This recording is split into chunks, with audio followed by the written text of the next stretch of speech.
Hello, welcome back everyone for another episode of 5 More Minutes Home Learning Edition. Today's episode is called Making Connections.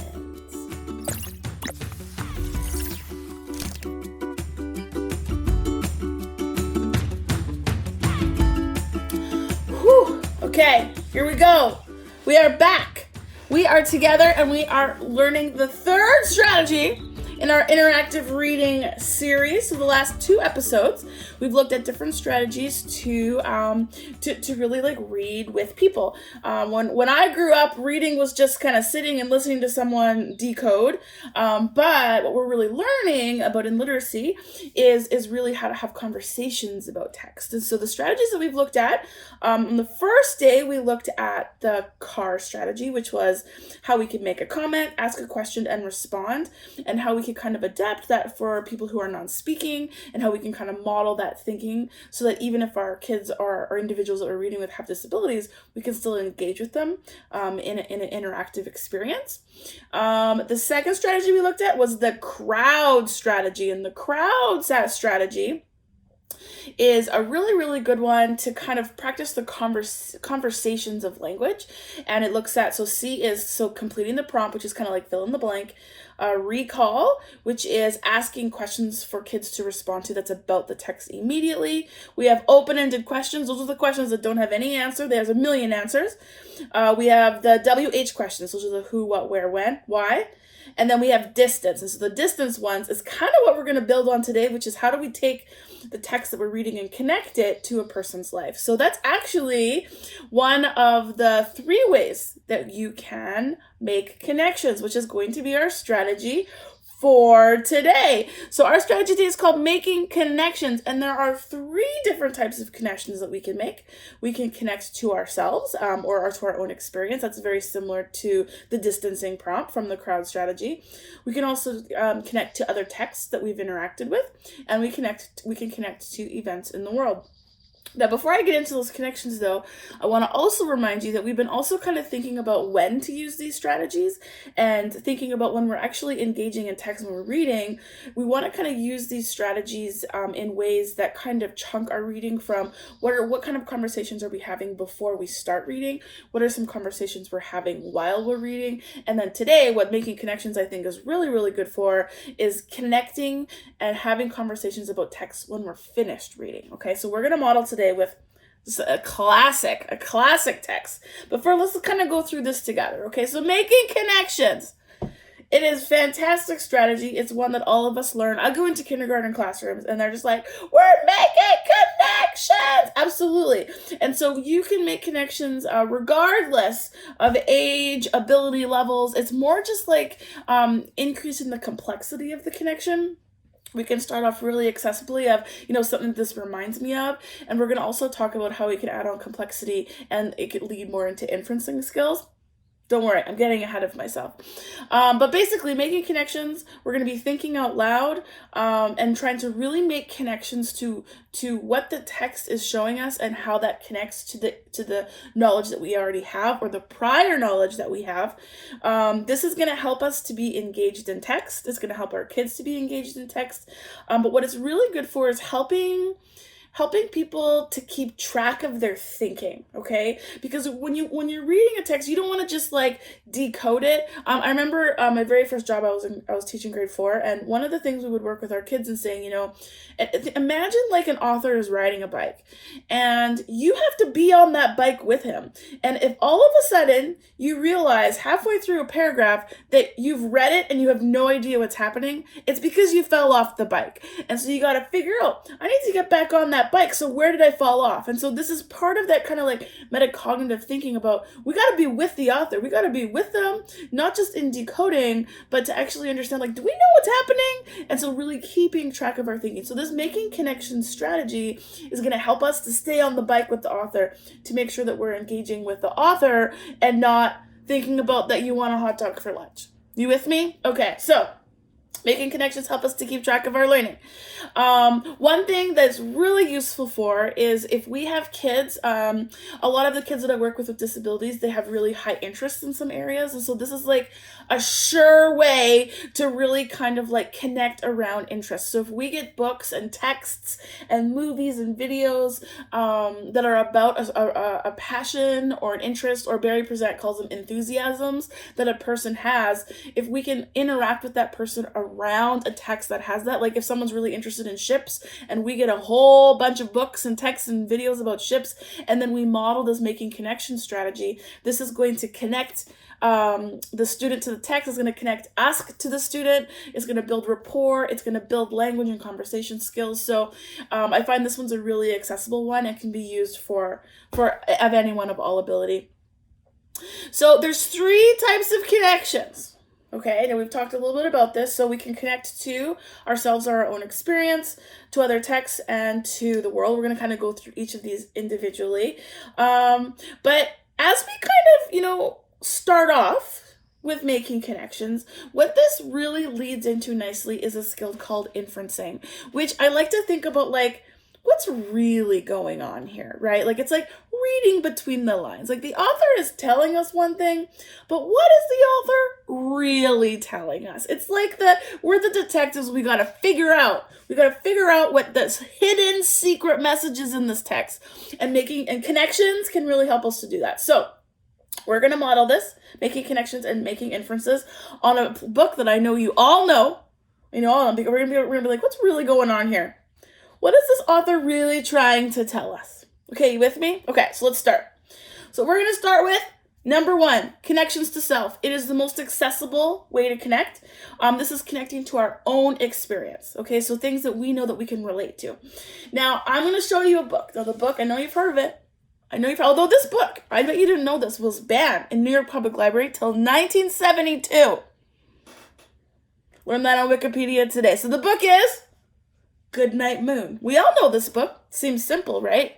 Oh, just wait. So I'm like flipping the pages of this little board book, and I'm like, oh my goodness, this is deep. Okay, so my first connection, I see this. Look at this. I see this goodnight telephone. And I look and I'm like, that's no ordinary telephone. That looks like a rotary telephone from my childhood. I'm like, I have a connection. This is a personal connection. This reminds me of the rotary telephone that I had growing up that like the millennials don't even know how to use anymore. You know what? That's a connection. That's a personal connection. But now if I build on that and be like, okay, well, what does that tell me? Why is that important? How does that connection help me understand the text?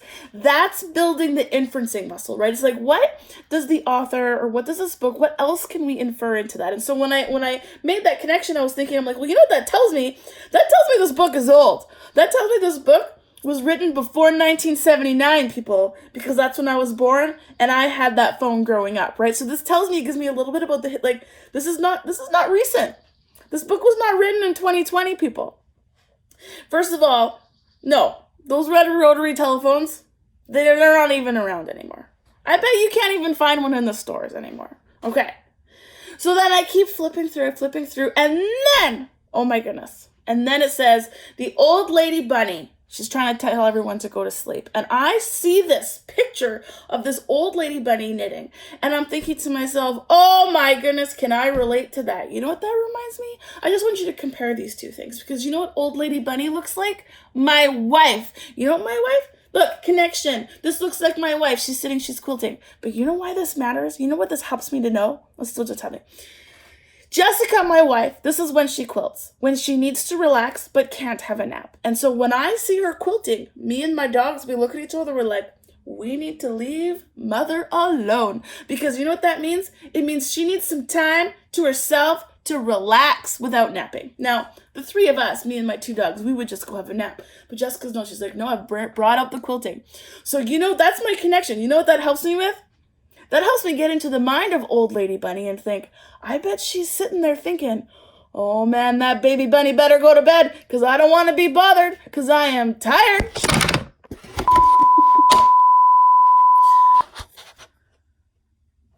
The timing of that was impeccable. Don't hit the table when you're filming, Shelly. Okay. She's like, leave me alone. I am tired. I need you to go to sleep so that I can relax because I can't nap. That's what old lady Bunny is thinking. So I'm like, this is helping me understand old lady's state of mind. She just wants to be left alone. She's working hard. Ugh. Well, then I keep reading and I see all of a sudden we're talking about a red balloon. I'm like, I know exactly what connection. This reminds me not of a personal experience I have. This reminds me of a piece of text that I'm familiar with. I don't know about you, but you might be familiar with Banksy, the anonymous artist. Let's compare these two visuals, friends. We have balloons, red balloons that just happen to be floating away. I mean, there's got to be a connection, right? So then I'm thinking to myself, what do I know about Banksy? Because that's the text connection, but now I need to build my inferencing muscle.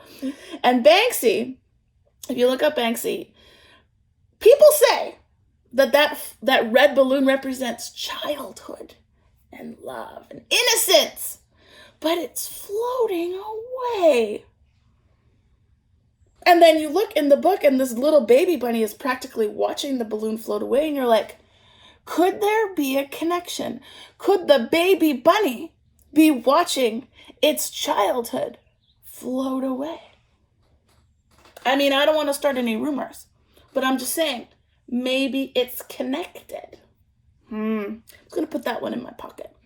Okay, so then I keep flipping through the book, and then this line pops out, and I'm like, okay, this definitely confirms that this book was written before 1979. Because all of a sudden, Goodnight Moon starts talking about goodnight stars. I'm like, I don't know about you, but I know that there's an event in the world right now that is very problematic, and it is called light pollution. You can't see stars. There's an article that I read recently that said 80% of Americans can no longer see the Milky Way. So this confirms that this book was written before light pollution.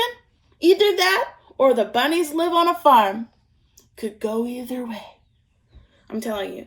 See how engaging this, you just thought this was a book about routine and going to sleep. Who knew? Okay, so here's the best part. So I finished the book. I read the whole book and I'm looking at it, but here's the most important part. And this is why I like making connections after you finish the text, just to really pull it together. Because you're going to tell yourself, what do all of these connections have in common? What is this? What is the big message here? And so then I'm thinking and I'm like, okay, I know what's really going on here. Number one. So when I finished reading, I went to Wikipedia and I was right. This book was definitely written before 1974 or 1979. It was written in 1947, people. Definitely light pollution. There's no light pollution in 1947. If there was, I didn't know about it because I wasn't alive. But the point is, see, that helped me understand. Now, it's also possible the bunnies lived on a farm. It's also possible the bunnies lived at the University of Victoria campus. We'd have to do some more investigating. I'm just saying, it helps me put the context of what's really happening in the story. But here's the big one. This is where the big connection comes in. Because I'm like, thinking back to the bunny losing its childhood, watching the red balloon float away. And I'm like, what could this mean? And then I thought, oh my goodness, I'm going to put that together with the old lady rabbit. This is what's really going on. If that baby bunny doesn't go to sleep, that means that old lady rabbit can't relax and do her quilting. So, I mean, I'm just saying, maybe the old lady rabbit is like, go to bed or else. Someone's having rabbit for dinner. Childhood gone. I know it's grim. I'm just saying, inferencing can take you to dark places. But let me tell you, it made this book way more engaging. And then I made the ultimate connection. I may have even discovered another type of connection. Because all of a sudden, I went back in the book and I'm like, you know what? The bears are gone from this picture. All of a sudden, Goldilocks is nowhere to be found. And I'm like, I mean, maybe the bears didn't go to sleep. And Goldilocks was trying to knit, trying to quilt.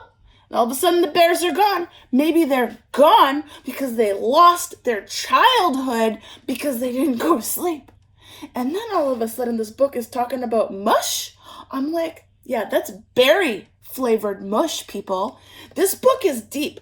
This book made a connection to itself. It's so meta. This book is like Inception. It's like the Matrix. You thought this book was simple, people? No. The strategy making connections made this so deep. This book so deep. No wonder it was banned from the New York Public Library. Deep. Unbelievable. Ugh. Let me tell you, see? This is the benefit of strategies, people. Interactive strategies. That's the type of conversations, the one that you and I just had. These are the types of conversations we can have with all of our kids.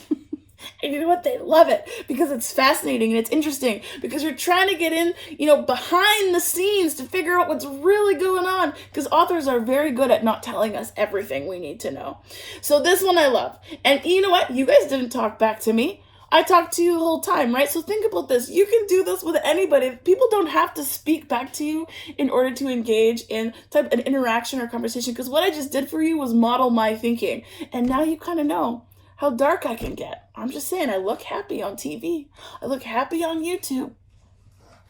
Bunnies for dinner, people. Okay, literacy. Literacy, near and dear to my heart. If you are interested in more literacy strategies, we looked at CAR, crowd, and connections. This book here, friends, this book changed my life. June Downing she has impacted the world in significant ways, and she has written so many incredible texts that support inclusion and support kids with significant disabilities. And this one especially really changed how I both work with students and how I help teachers to presume competence in kids to be able to have really, really engaging conversations with kids about text. Also, keep in mind that these strategies don't have to be used before, during, or after. They can be used any of those times. The before, during, and after is really thinking about how to chunk our conversations, but mix it up. You don't have to do all of them. You can do some of them. But that's where you can kind of really respond to your children, your students, whoever you're working with, to figure out what's going to make it the most engaging for them. Because this is really what this comes down to, is how do we kind of increase understanding, increase engagement, increase interaction, because that's where we know is like where learning is fostered. A little bit of troubleshooting. Number one, start with connections to yourself. Those are the most accessible. Model your thinking out loud. If you notice people making connections in the world, like if someone's just like, hey, that reminds me, be like, hey, you just made a connection, right? I love the symbol for connections, right? Just like, yeah, you made a connection. In the world, acknowledge when that happens between people, between texts, even when you're watching a movie, like pause it and be like, this reminds me, I can relate to this, because that's fostering that thinking. And worst comes to worst, just say to yourself, how do I get texts in here that are high interest? Even getting kids to be a part of choosing text is going to increase that engagement. Whew! It was a fun one, wasn't it? I really don't eat bunnies for dinner. Don't worry, people.